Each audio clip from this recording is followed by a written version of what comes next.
Good morning, guys. This is Jack Long, the Mad Scientist. Today I want to discuss with you the parallel of the fence in relationship to the travel of the part of the machine.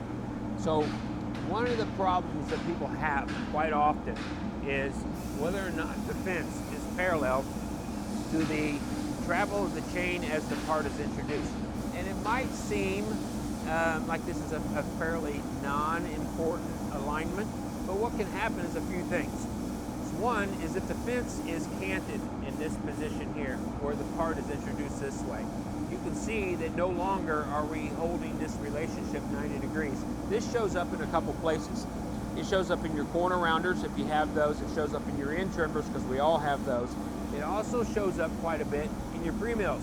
And you may say to yourself, well, you know, the pre-mill is just going to take the edge and chase the edge back, depending on what type of pre-mill it is. This particular machine does not have shoes on it, so the trimmers jump into a given spot and just cut whatever material is there. So if I introduce a part in this orientation, then what will happen is I will trim that in this orientation. If I have so much of a misalignment that the trimmer cannot compensate, then I'm going to actually create a taper, if you will, in the part. The other thing that happens is if you have the machines that have the shoes on the pre-mills, then you're going to chase whatever this angle is. And again, because this is no longer parallel to the part as it travels through, it shows up in your end trimmers, it shows up into your corner rounders, it just creates problems. So the question is, when you are running this, how parallel should this be? And the answer is perfect. It's not supposed to be open just a little bit or closed. And when I say open, it means as the board goes here, the gap opens, and closed as the part goes in and closes. You may say to yourself, I would like to have this fence canted in just a little bit, so as I'm pushing it in there, then I'm maintaining it to the fence.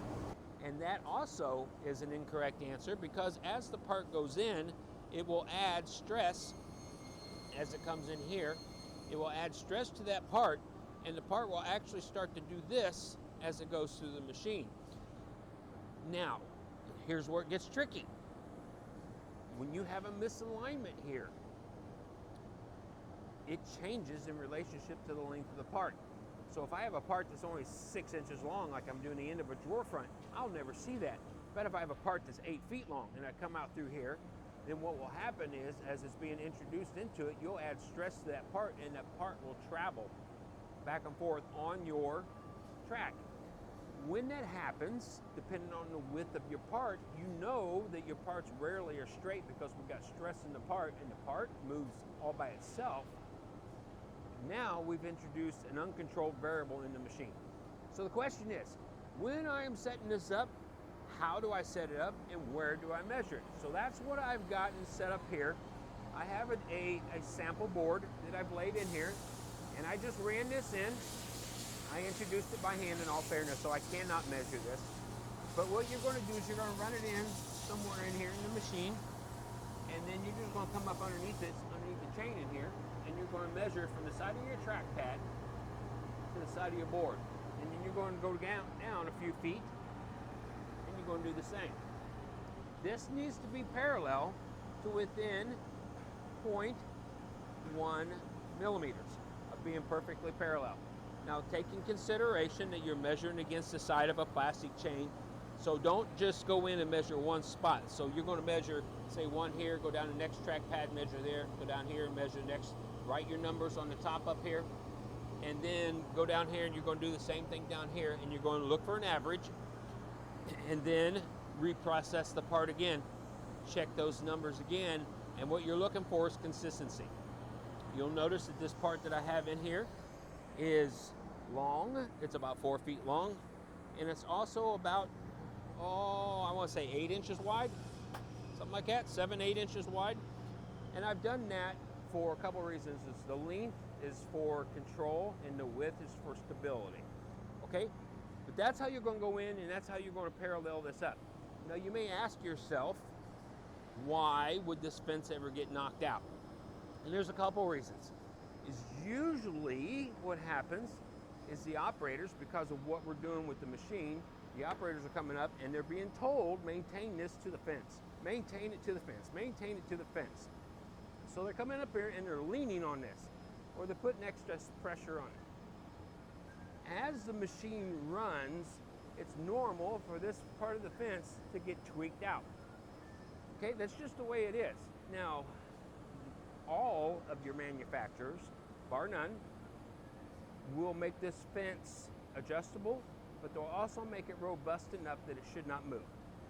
But when you look at it and you say, why would my fence ever move? That is usually what it is. It's just the normal way that the operators press some parts to the machine. They're not abusing the machine. It's possible it could get hit.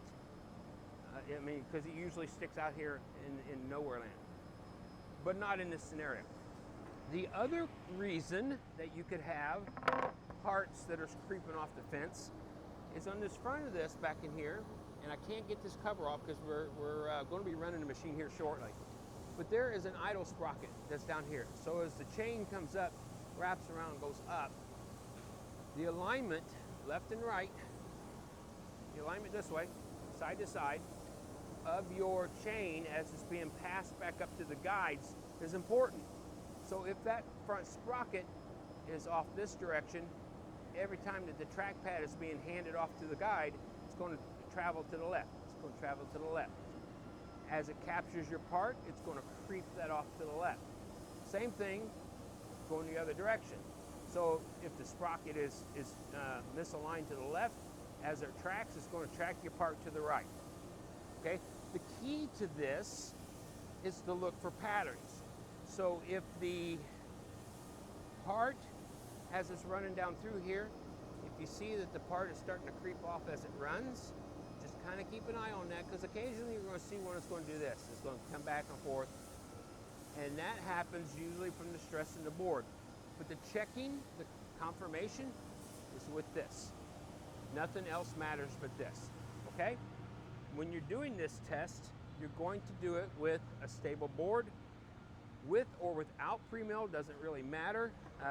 Whoop, strike that, I said that wrong. When you're doing this test without pre-mill. I said that wrong, without pre-mill. Okay, so that's how you go and you tune your fence. From there, it's just a mechanical adjustment. You're going to tweak it in or tweak it out. All right, so I hope this is beneficial to you. It's a simple adjustment. It's a common adjustment, and I get this question quite often. All right, so as always, guys, like, share, comment. Be safe out there, and let's go make a million.